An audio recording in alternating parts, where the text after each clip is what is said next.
Olá, pessoal, tudo bem com vocês? Vamos para a gravação de mais uma das nossas aulas aqui no canal Vera Historiadora, sendo que o tema da nossa aula de hoje faz parte da semana 1 do PET, volume 4 do nono ano. E eu já quero pedir para vocês, deixem um like após assistir essa aula e se inscrevam também no canal. A gente vai falar sobre a Era Vargas. Getúlio Vargas, ele foi presidente do Brasil de 1930 a 1945. E depois, né, novamente, ele vai ser presidente de 1950 a 1954. Então, esse último período, né, de governo acabou de forma trágica, como a gente vai ver no decorrer da aula.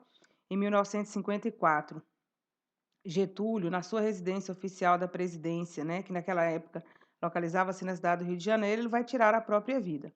Então, o período que vai de 1930 a 1954, ele é chamado por muitos historiadores de Era Vargas. Não só porque esse governante foi presidente do país por 19 anos, né, ao todo, mas também porque algumas das políticas, né, implantadas por ele vigoraram, ou vigoram até os dias de hoje em nossa sociedade. Por exemplo, vocês sabiam que direitos trabalhistas como férias remuneradas e também 13º salário foram instituídos durante o governo de Vargas? Então, vamos dar prosseguimento à nossa aula. Então, nós temos aqui, segundo momento da história republicana no Brasil, que a gente vai ver que é a Era Vargas. Tem aqui uma imagem, né, da carteira profissional de trabalho, exatamente porque vai ser durante o governo Vargas que o trabalhador vai conquistar vários direitos, né, trabalhistas. Então, vejamos. É, quando falamos dos antecedentes, a gente pode estar citando a crise, né, de 29, que afeta o Brasil, e o fim da política do café com leite. Vejamos, durante a Primeira República, né, houve uma preponderância, como nós já estudamos nas aulas passadas, houve uma preponderância das oligarquias estaduais de São Paulo e Minas Gerais. Isso na alternância da presidente da República. Era um tipo de arranjo político que ficou conhecido como política do café com leite. Então, na década de 1930, ocorrer um descontentamento das demais oligarquias estaduais, né, que estavam relegadas a um plano secundário na política nacional. Então, eles vão começar a ameaçar esse arranjo político, né, que era a famosa política do café com leite.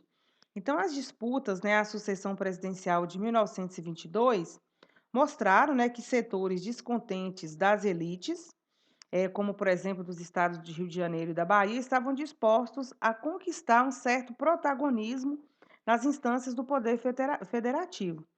Então, a crise política, né, que se instalava no Brasil vai somar-se com o colapso econômico desencadeado pela quebra da Bolsa de Valores de Nova York em 1929. Isso porque os Estados Unidos ele era o principal comprador de café do Brasil. Com essa crise, né, os Estados Unidos vai reduzir as importações de café, provocando a queda dos preços internacionais do produto.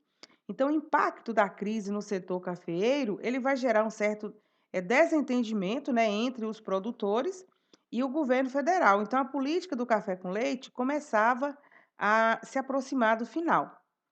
Vitória de candidato paulista Júlio Prestes. Vejamos então.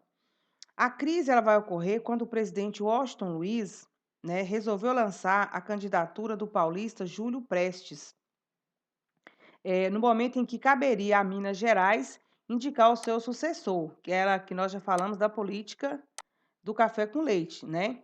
Então, o Washington Luiz indica Júlio Prestes e isso vai gerar um certo descontentamento, porque seria a vez de Minas Gerais. Então, descontentes, né, com a atitude de Washington Luiz, os mineiros e gaúchos vão se aproximar, né, vão reunir opositores de outros estados à Polícia Federal e vão formar a chamada Aliança Liberal. Então, essa composição de forças, né, lançou as candidaturas do candidato Getúlio Vargas, do Rio Grande do Sul, e de João Pessoa, que era da Paraíba, respectivamente para presidente e vice-presidente da República. Então, o programa da Aliança Liberal era um programa bem vantajoso, né? Defendia o incentivo ao conjunto da produção agrícola nacional e não mais apenas a produção cafeeira, né, para ter uma diversidade. Além disso, apresentava também leis de proteção na necessidade de uma reforma política, né? Queria também a instituição do voto secreto, porque naquela época havia muitas fraudes nas eleições, eram comuns essas fraudes na Primeira República. Só que mesmo com essa intensa campanha oposicionista, o candidato indicado pelo governo de Júlio Prestes vai vencer as eleições, né? Porém, vai acontecer um fato inusitado, que vai ser a morte do candidato João Pessoa, lá da Paraíba. Ele vai ser assassinado. E mesmo esse acontecimento não tendo relação nenhuma com a política nacional, né? Esse assassinato de João Pessoa vai servir de estopim para o início de uma ação armada contra o então presidente Washington Luiz. E essa revolta ela vai ser apoiada pelos tenentes, né? E comandada por Getúlio Vargas. Vai ser chamada a Revolução de 1930. Movimento de tenentes e classe média que depôs o Washington Luiz da presidência e colocou Getúlio Vargas no poder. Então vamos lá. Começa então o governo provisório de Getúlio Vargas, que vai de 1930 a 1934. Então esse movimento, a Revolução de 30, ele teve início nos estados de Minas Gerais e Rio Grande do Sul, né? Em outubro daquele ano. Rapidamente vai ganhar vários adeptos nos estados do Nordeste, tornando insustentável a situação de Washington Luiz, obrigando ele a renunciar.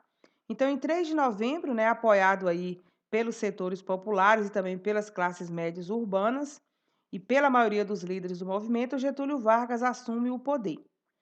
Esse acontecimento, então, vai por fim à chamada República Oligárquica e vai ficar tradicionalmente conhecido como Revolução de 1930. Então, nesse primeiro momento aqui, da era Vargas, Getúlio ele não consegue ser um ditador nesse contexto, mas já tenta concentrar poderes em suas mãos.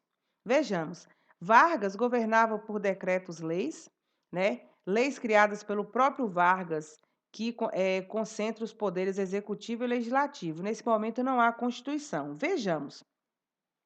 Após então o movimento de 30 e Vargas tomar o poder, né, institui aí, então o governo provisório.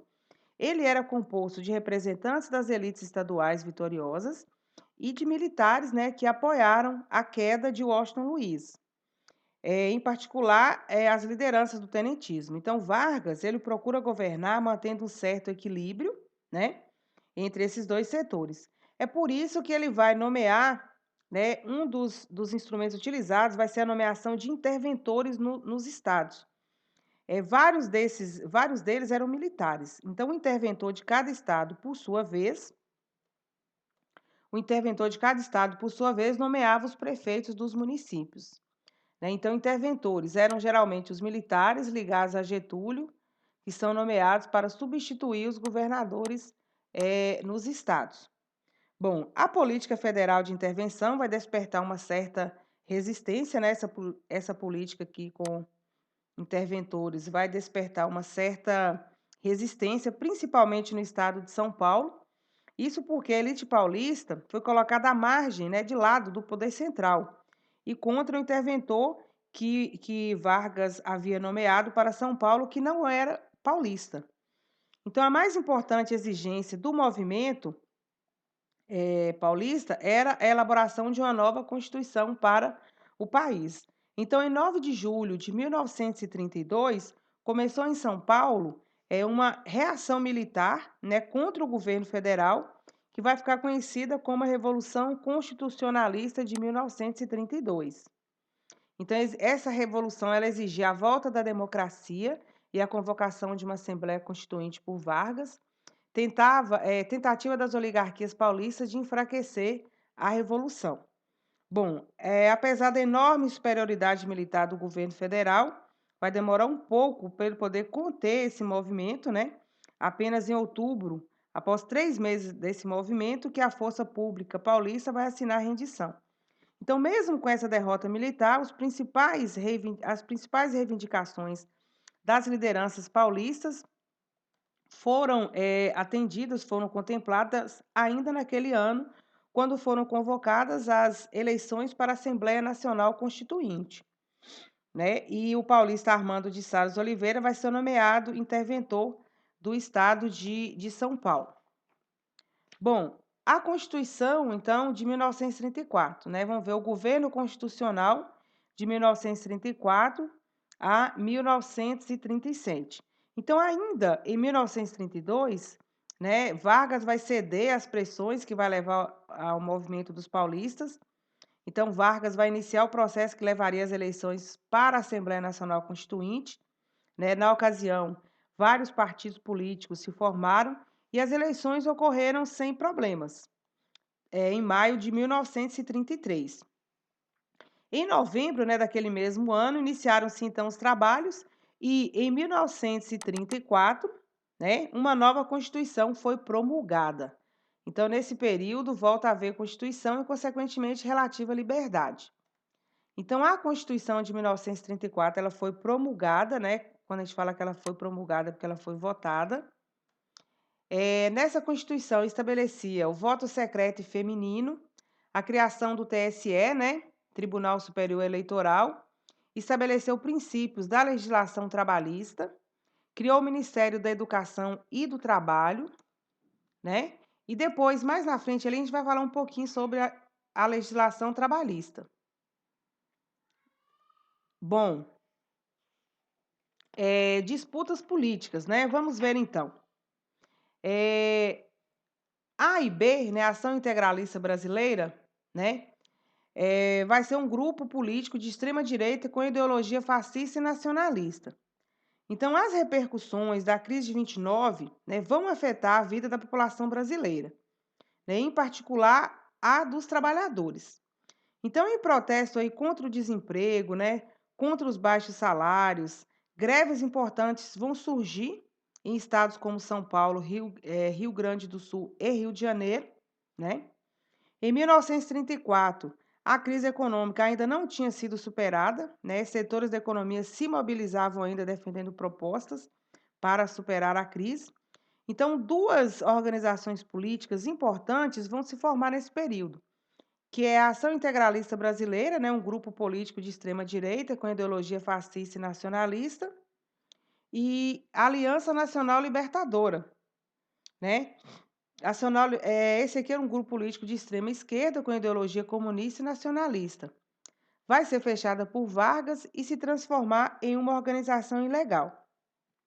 Então, a ANL, né, fundada em 1935, ela reunia diversos setores descontentes da sociedade brasileira. Então, ela se opunha, né, ao integralismo e ao nazifascismo. Então, mesmo quando ela é fechada por Vargas, ainda assim, eles vão continuar, né, as suas atividades na ilegalidade. E em novembro de 1935, a ANL organizou uma revolta, né, com o objetivo de instaurar um novo governo, né, e também pôr em ação seu programa nacionalista e popular. Essa revolta, ela vai ficar conhecida como Intentona Comunista. Então, essa Intentona Comunista, organizada pela ANL, a revolta armada tinha como objetivo derrubar o governo de Vargas e instaurar o comunismo no Brasil. Vai contar com a participação de Natal, Recife e Rio de Janeiro. Essa rebelião, entretanto, ela vai servir de pretexto para o governo decretar o chamado estado de sítio. E aí ele vai censurar os meios de comunicação, vai prender centenas de envolvidos na revolta, né? E desde então, essa intentona comunista de 1935, a Aliança Nacional Libertadora, ela estava desarticulada no Brasil. Então, mesmo assim, né, mesmo a ameaça do perigo vermelho continuava sendo útil para justificar as medidas repressivas do governo. E aí, em setembro de 1937, os jornais publicaram, então, a descoberta do chamado Plano Cohen, né, que era um suposto plano comunista para a tomada do poder no país. Só que, na realidade, o plano ele foi redigido pelo capitão Olímpio Mourão Filho, que era o integralista e chefe do serviço secreto do Exército, e como pretexto para o golpe que manteria Vargas no poder. Então, no dia 10 de novembro de 1937, tropas federais fecharam o Congresso Nacional e a população foi informada pelo rádio que um novo regime político estava sendo instaurado, o chamado Estado Novo. Tá? Então, aqui, o Plano Cohen, na verdade, era um atentado comunista forjado por Vargas e integralistas, foi utilizado como pretexto para a instauração de uma ditadura contra os comunistas. Então, vamos para o Estado Novo, que tem início em 1937 e vai até 1945. Então, esse novo regime, né, ele apresentava duas faces distintas. De um lado, ele vai suspender as liberdades civis, vai extinguir os partidos políticos, vai promover uma forte repressão, né, policial e também a censura. De um outro lado, durante esse Estado Novo, ele vai estabelecer garantias trabalhistas e vai incentivar a industrialização, vai incentivar a cultura e a expansão também do ensino público. Então, aqui, o Estado Novo, terceira e última fase da era Vargas, corresponde a uma ditadura com tendência fascista. Bom, continuando aqui, na política externa, né, Vargas, o governo de Vargas vai adotar uma posição pragmática, né, vai ficar procurando ampliar as relações comerciais com as grandes potências e também tirar proveito da rivalidade que existia entre elas, né?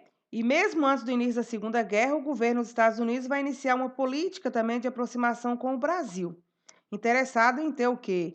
Um aliado estratégico na América do Sul, caso estourasse um conflito mundial, né? Então, o governo brasileiro, percebendo isso, obteve mais crédito com os Estados Unidos e assinou acordos comerciais que favoreciam o país. Aqui, nessa fase do governo, a próxima Constituição é a de 1937, chamada de Constituição Polaca, né? Baseada nos fundamentos do regime fascista polonês. E vamos ver aqui, essa Constituição Polaca, ela vai ser outorgada, ou seja, ela vai ser imposta, redigida pelo jurista Francisco Campos. Nela, determina que o Estado é unitário, autoritário e antiliberal. Esse era o governo do Estado Novo de Vargas. Então, vamos ver aqui mais características do Estado Novo. Ditadura com tendência fascista, como eu já disse, censura, repressão e controle dos trabalhadores, legitimação através da força e propaganda, que era o chamado DIP, Departamento de Imprensa e Propaganda, né, que vai ser instaurado durante o governo de Vargas, né? Esse DIP, ele tinha a tarefa de coordenar, tinha a tarefa de orientar e centralizar as propagandas produzidas pelo governo ou por empresas privadas, né? Controlava as produções artísticas, implantava e dirigia o programa de radiodifusão oficial do Estado e também organizava manifestações cívicas, festas patrióticas, né? Exposições e concertos, enfim. Era um departamento submetido diretamente ao presidente. Então, o DIP tornou-se uma espécie de órgão mais poderoso do período. Período de perseguição a comunistas. Em relação ao trabalhismo, né, vai haver o quê? O controle dos sindicatos, né, e a consolidação das leis trabalhistas, que é a CLT. Vejamos, gente, a CLT, ela vai ser criada, né, durante o governo de Vargas. Em 1943, Getúlio Vargas vai aproveitar a comemoração dos Dias do Trabalho para anunciar a consolidação das leis trabalhistas, CLT, que é um conjunto de normas, né, que reunia leis já existentes e unificava também as regras do mercado do trabalho em todo o país, né, a chamada CLT. Dentre os direitos instituídos na CLT, a gente pode citar, por exemplo, férias remuneradas, né, o salário mínimo nacional, a igualdade salarial entre homens e mulheres, né, e jornada diária de 8 horas de trabalho e várias outras. Então, Vargas ele vai construir um discurso voltado para a classe trabalhadora e vai investir, né, na imagem de governante que entendia as necessidades dos trabalhadores e tal. Então, ele buscava, assim, legitimar seu poder entre a população mais pobre, por meio de uma política que ficou conhecida como trabalhismo, tá? Na política externa, como eu já disse, vai ampliar, então, as relações comerciais com as grandes potências, Estados Unidos, por exemplo. Em relação ao nacionalismo, né? Criação de empresas estatais. Eu citei aqui Companhia Siderúrgica Nacional, aqui, ó, Companhia Siderúrgica Nacional e Vale do Rio Doce, mas nós temos mais. Em 1938, foi criado o Conselho Nacional de Petróleo, CNP. Originalmente ele respondia, né, pela administração das jazidas do petróleo encontrados na Bahia. Nos primeiros anos da década de 40, né, foram criadas importantes companhias, como eu já disse, a Vale do Rio Doce, que era encarregada de extrair e exportar minério de ferro de Minas Gerais, também a Companhia Hidrelétrica do São Francisco, e em 1941 vai ser instalada, com apoio dos Estados Unidos, a produtora de aço, a CSN, a Companhia Siderúrgica Nacional, em Volta Redonda, no Rio de Janeiro. Então, essas empresas que eu citei são todas empresas, são todas indústrias, na verdade, de base, ou seja, são aquelas que produzem os insumos para as outras indústrias. E elas vão ser fundamentais, né, para o processo de desenvolvimento industrial pelo qual o Brasil passava.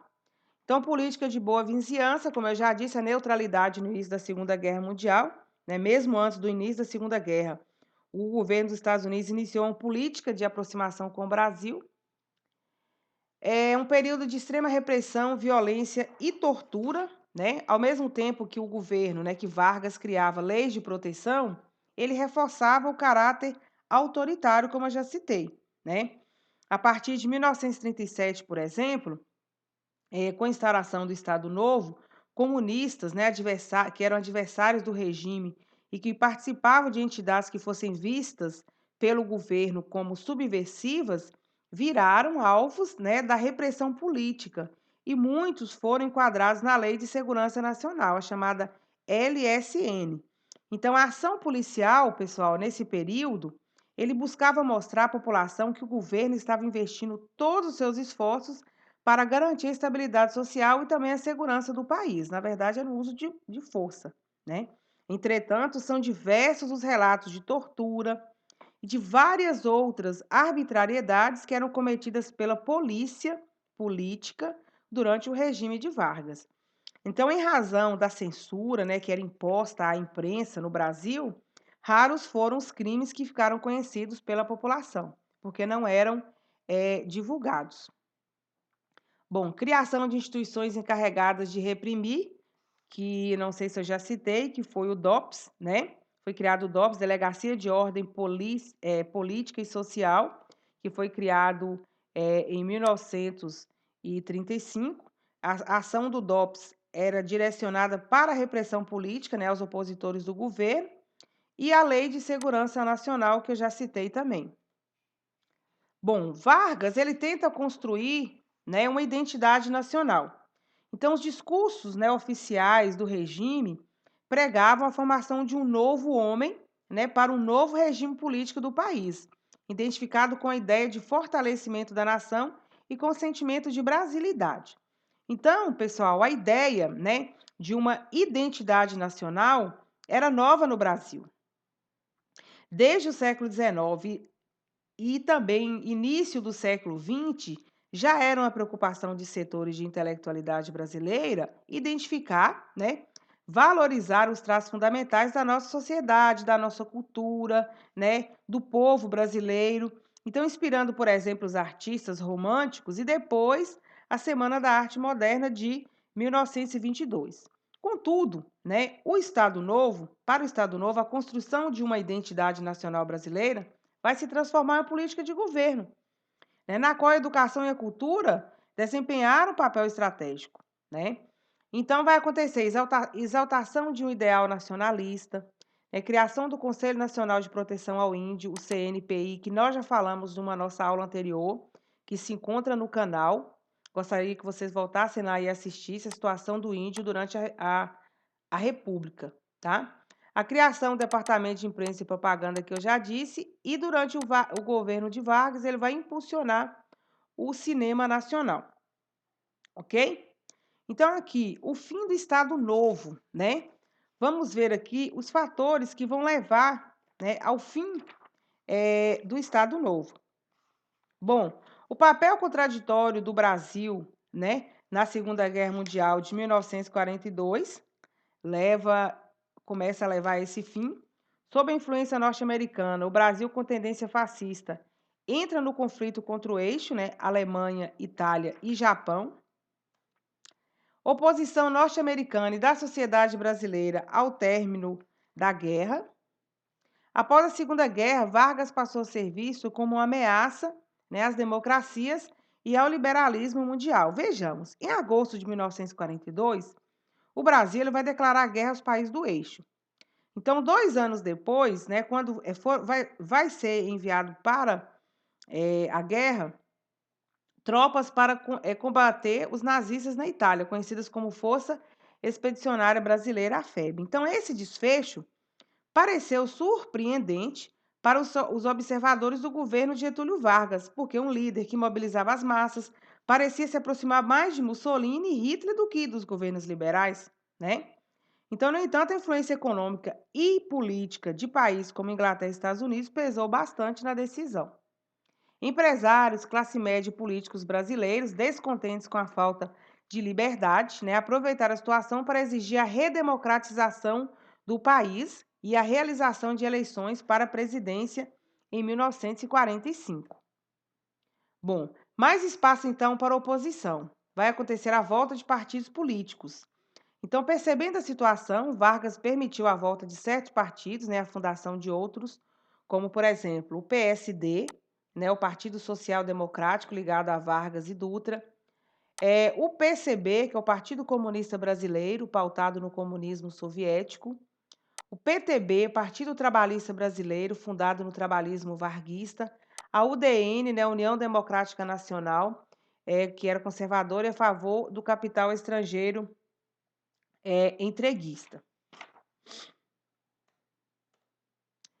Bom, em 1945, Vargas foi cassado e, como desdobramento, vai eclodir o movimento chamado Movimento Queremista, um fenômeno popular das massas pobres ligado ao trabalhismo e que queria a permanência de Vargas no poder, mas com uma nova Constituição. Então, o pessoal queria o Vargas de volta, né? Bota o retrato do velho, bota outra vez, bota no mesmo lugar. Tinha até uma marchinha que começava assim e que saudava o retorno de Vargas à presidência da República.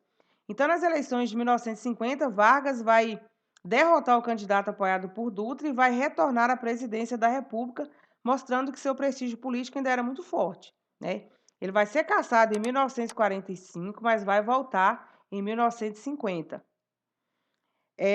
O cenário político, então, do segundo governo de Vargas vai ser marcado pela instabilidade, né, e também por uma intensa polarização, ou seja, de um lado, né, estava o nacionalismo, né, o nacional-estatismo, que era representado por Vargas, que defendia, né, a criação e o fortalecimento do capitalismo, a criação de empresas estatais e setores estratégicos, e ele queria também ampliação de leis sociais e de políticas públicas intervencionistas.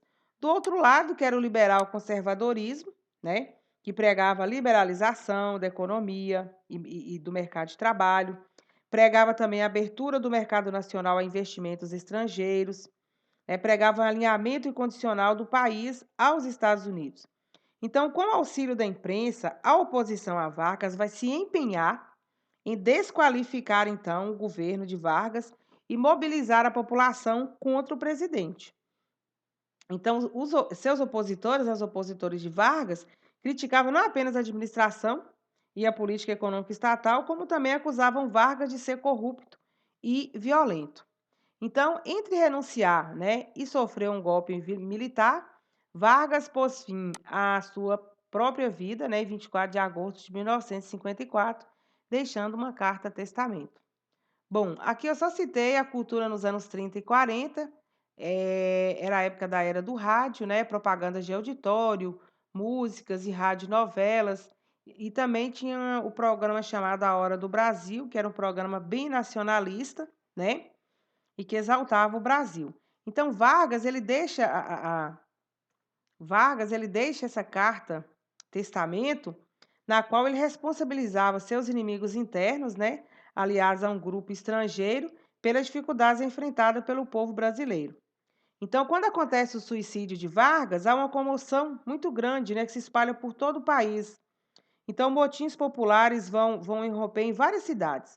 Sede, né, dos principais jornais e partidos políticos de oposição na época, além da embaixada dos Estados Unidos no Rio de Janeiro, foram depredados, né? Houve um certo vandalismo. Então essas manifestações, elas impediram, né, a tomada do poder dos militares. Ao mesmo tempo que eles depredavam, dava uma sensação de vandalismo, mas na verdade eles estavam tentando, proteger para que os militares não retomassem no poder.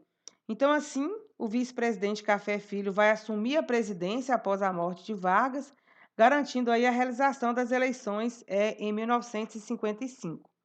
Bom, pessoal, nós terminamos a nossa aula de hoje.